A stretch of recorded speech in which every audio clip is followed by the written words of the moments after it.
Nous allons présenter à l'ASCO cette année les résultats de l'étude Checkmate 358.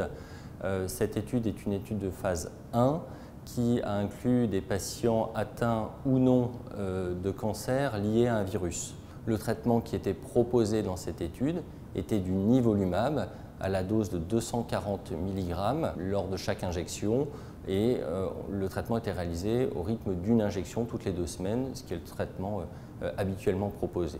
Nous allons présenter spécifiquement les résultats de la cohorte gynécologique, cohorte dans laquelle 24 patients ont été traités. Parmi ces patients, les taux de réponse étaient intéressants. Il y avait 20% de réponses objectives. La survie sans progression n'était pas atteinte, ce qui montre qu'elle est prolongée.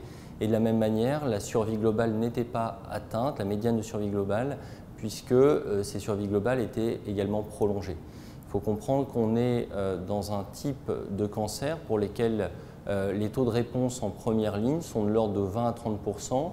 Les médianes habituellement en première ligne sont de l'ordre de 4 à 5 mois et les survies globales généralement inférieures à 12 mois. Les résultats là pour l'instant sont prometteurs parce qu'on est déjà avec des taux de réponse similaires alors qu'on se situe majoritairement en deuxième ligne.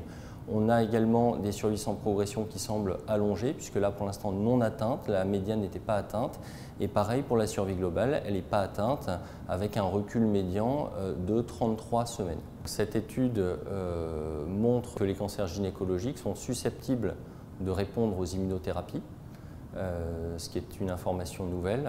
Alors cette étude est toujours en cours. On va augmenter le nombre de patients qui vont être traités dans cette étude.